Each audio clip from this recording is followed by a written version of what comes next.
Battle through the heavens में गूक्लैन arc start होने वाली है और भाई कहीं सावधान जाए और वहाँ कोई मुसीबत ना आए, ऐसा कैसे हो सकता है। तो वहाँ पे काफी सारी फाइट होने वाली है। तो इस वीडियो में हम देखेंगे कि गूक्लैन आर्क में शामिल होने वाले मेन कैरेक्टर्स का कल्टीवेशन लेवल क्या होगा, जिनके साथ भी सावधान फाइट करेगा या फिर जिन कैरेक्टर्स का आगे जाके भी काफी रोल होने वाला है, उन सभी के कल्टीवेशन को हम इस वीडियो में देखने वाले हैं। इसलिए सब लोग मेड्यूसा के साथ आराम से बैठ के इस वीडियो को देखो, क्योंकि मेड्यूसा भी गूक्लैन आर्क खत्म होने का ही वेट कर रही है। इसके बाद उसी का नंबर आएगा इस कहानी को आगे बढ़ाने का। यहाँ पे पहले हम देख लेते हैं कि इस वीडियो में कितने लोग कवर होने वाले हैं, फिर हम इनके बारे में डिटेल में बात करेंगे। Little fairy doctor 7 star Douzun, Chinglin 6 star Douzun, elder Tianuo 6 star Douzun, Savyan 5 star Douzun से peak 8 star Douzun, 7th commander Ling Quan 1 star Douzun, 3rd commander Yang Hao peak 5 star Douzun, 2nd commander Lin Jiu 6 star Douzun, 1st commander Gu Jian 7 star Douzun, 4th commander Gu याओ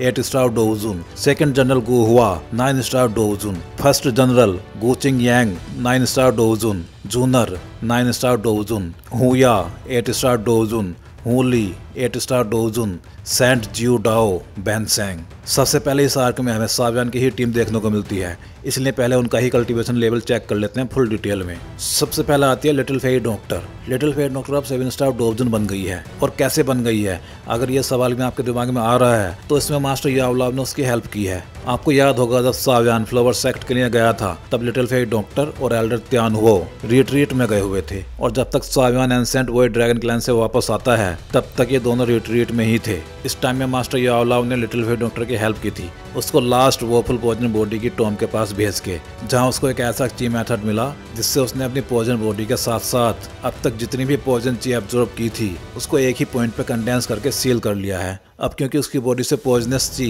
absorb होकर energy में convert हो गई है, इसलिए उसको cultivation में इतना ज्यादा फायदा हुआ है। पहले उसके हेयर्स भी व्हाइट कलर के हो गए थे उसी पॉइजन ची की वजह से, लेकिन अब उसने पॉइजन ची को एब्जॉर्ब कर लिया है, इसलिए उसके हेयर्स भी पर्पल ब्लैक हो गए हैं और उसका लुक भी अब चेंज लग रहा है। अब देखते हैं चिंगलिन को। चिंगलिन अब 6 स्टार डोवजून लेवल पर पहुंच गई है। अब भाई बहुत से लोगों को ऐसा लगता है कि चिंगलिन 1 स्टार से सीधे 6 स्टार डोवजून पे कैसे पहुंच गई। उनके लिए मैं बता दूं कि जब वो सावयान के साथ एंसेंट वॉइड ड्रैगन क्लैन में गई थी, तब वहां एल्डर जूली ने उसकी बॉडी में 9 हेडेड एंसेंट हेवनली सरपेंट की सोल को भी देख लिया था, जो लगातार पावरफुल होता ही जा रहा था और कभी भी चिंगलिन की बॉडी को कंट्रोल करके उस पर अपना कब्जा कर सकता था। एंशिएंट टाइम में एंशिएंट ड्रैगन्स और एंशिएंट हेवनली सरपेंट का 36 का आंकड़ा रहता था, मतलब ये दोनों ही दुश्मन थे एक दूसरे के। इसलिए एल्डर जूली ने चिंगलिन को एंशिएंट ड्रैगन टॉम में भेज दिया था, जहां वह एंशिएंट हेवनली सरपेंट की सोल सप्रेस हो गई थी उन एंशिएंट ड्रैगन के ऑरा की वजह से, और इसलिए चिंगलिन ने एंशिएंट हेवनली सरपेंट की सोल को पूरी तरह से रिफाइन कर लिया था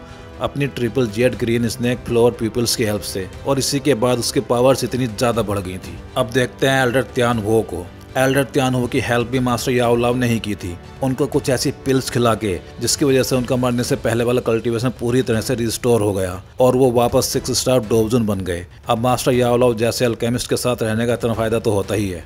अब देखते हैं सावयान का कल्टीवेशन। सावयान अब 5 स्टार डोवजून लेवल पे है। जब वो फ्लावर सेक्ट गया था तब वो 2 स्टार डोवजून था, लेकिन वहां उसने बोन चिलिंग फ्लेम को रिफाइन किया, जिसकी वजह से वो पीक 4 स्टार डोवजून लेवल पे पहुंच गया था। फिर जब वो एंशिएंट वॉइड ड्रैगन क्लैन गया तो वहां उसको एंशिएंट ड्रैगन ब्लड एसेंस मिला एल्डर जूली से, और एंशिएंट ड्रैगन फिनिक्स पावर मिली जीएन से। इसके बाद जब वो वॉइड लाइटनिंग पूल में गया तब वहां उसने अपने पपेट्स के साथ ही कुछ लाइटनिंग एनर्जी भी एब्जॉर्ब की, जिसकी वजह से वो 5 स्टार डोवजून लेवल पे ब्रेक थ्रू कर पाया। इसलिए जब वो गूक्लैन पहुंचता है तब वो 5 स्टार डोवजून लेवल पे था। अब गूक्लैन के सिटी गेट पे सावयान की टीम का स्वागत करता है ब्लैक सबमर्ज्ड आर्मी का 7th कमांडर लिंग क्वान, जो जियानान अकेडमी के दिनों से ही सावयान को धमका रहा है। इस बार वो सावयान का बस एक ही पंच झेल पाएगा और ब्लड उगल देगा। इस टाइम पे लिंग क्वान का कल्टीवेशन लेवल है 1 स्टार डोवजून, और यहाँ पे वो सावयान को इतना ज्यादा पावरफुल देख के शॉक्ड भी हो जाएगा। इसके बाद सावयान की टीम का स्वागत करता है ब्लैक सबमर्ज्ड आर्मी का 3rd कमांडर यांग हाओ, जो पीक 5 स्टार डोवजून लेवल पे है। और जब ये लिंग क्वान के साथ मिलकर सावयान पर अटैक करेगा तो इन दोनों को लिटिल फेरी डॉक्टर और एल्डर त्यानुवो सबक सिखा देंगे कि सावयान से अब उलझना बेकार है। इसके बाद आता है ब्लैक सबमर्ज्ड आर्मी का 2nd कमांडर लिन ज्यू।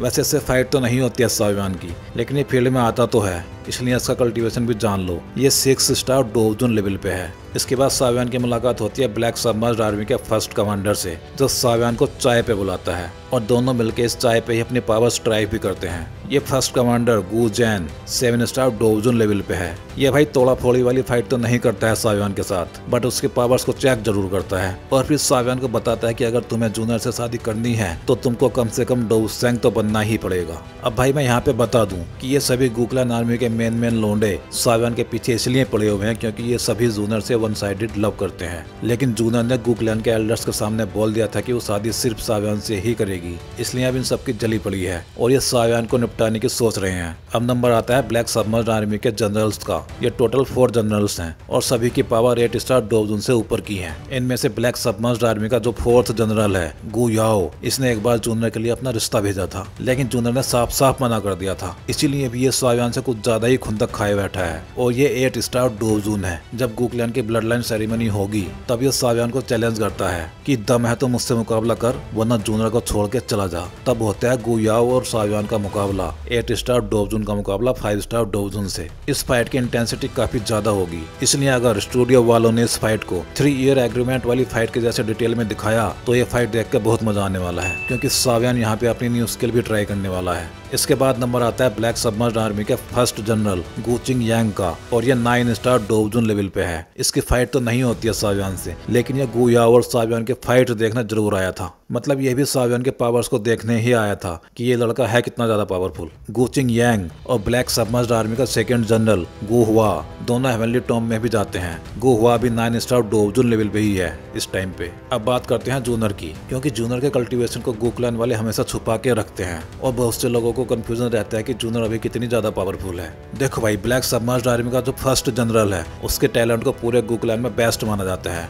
बस वो टैलेंट के मामले में जूनर से नीचे आता है और वो अभी 9 स्टार डोवजुन लेवल पे है। इसलिए जूनर भी अभी एटलीस्ट 9 स्टार डोवजुन लेवल पे ही है। जब जूनर हेवनली टॉम में जाती है तब वो हुक्लैन के 2 मेंबर्स के साथ एक साथ लड़ती है, वो भी अकेले, हुया और हुली, और ये दोनों ही 8 स्टार डोवजुन लेवल पे हैं। इन दोनों से लड़ते टाइम जूनर कहीं से भी इन दोनों से हारती हुई नहीं दिखाई दे रही थी। इवन अगर उसको सावियान की चिंता नहीं होती तो वो इन दोनों से अकेले निपट भी लेती। इसलिए जूनर एटलीस्ट 9 स्टार डोवजुन लेवल पे तो है ही। अब मैं यहाँ पे एक बार फिर से सावियान की बात करूंगा, क्योंकि उसका कल्टीवेशन यहाँ पे रुका नहीं रहता है, बल्कि वो ग्रो करता रहता है। इसलिए उसकी जर्नी को देख लेते हैं एक बार। जब सावियान हेवनली टॉम में गया था तब वो 5 स्टार डोवजुन लेवल पे ही था, लेकिन वहाँ मिलने वाली एनर्जी बॉडी उसको एब्जॉर्ब करके वो जल्दी ही 6 स्टार डोवजुन लेवल पे ब्रेक थ्रो करता है, जिसमें जूनर उसकी हेल्प करती है उन दोनों हुक्लैन के मेंबर्स से बचाने में। और इसी पावर लेवल के साथ सावियान अपने एंसेस्टर साव जुआन से भी मिलता है, जहाँ उसको साव क्लैन की डोवडी ब्लड लाइन मिलती है साव जुआन से और गू क्लैन की डिवाइन ब्लड लाइन मिलती है गू जूनर से। जिसके बाद सावियान पहुंच जाते हैं पीक 8 स्टार डोवजुन लेवल पे। मतलब सबसे ज्यादा फायदा सावियान को ही होता है हेवनली टॉम में जानने का। हेवनली टॉम के 3rd लेवल पे एक ऐसी एनर्जी बॉडी भी मिलती है सावियान को, जो पहले तो उसको मारना चाहता था, लेकिन जब उसने सावियान का क्लैन टैटू देखा तो वो समझ जाता है कि ये लड़का साव क्लैन से है, इसलिए वो उसके साथ हो जाता है, क्योंकि वो सावजुआन को अपना गुरु मानता था हेवनली टॉम के अंदर। और ये बंदा है सेंट जियो डाओ, जो इस टाइम पे बैनसेंग लेवल की एनर्जी बॉडी है, और ये जूनर और सावियान को सावजुआन की टॉम तक लेके भी जाता है। इस आर्क में हमें जूनर के फादर गू युवान भी देखने को मिलेंगे, तो उनके कल्टीवेशन के बारे में भी मैं बता देता हूँ। गू युवान इस टाइम पे पीक 9 स्टार डोवसेंग लेवल पे है, डी स्टेट सोल पावर के साथ। मतलब वो हाफ स्टेप डोवडी रैंक पे है। तो भाई लोग, इस वीडियो में बस इतना ही। इसके बाद जियामा एम्पायर की आर्क स्टार्ट होने वाली है, तो अगले वीडियोस में आपको मेडुसा देखने को मिलती रहेगी। तो चलिए मिलते हैं जियामा एम्पायर में।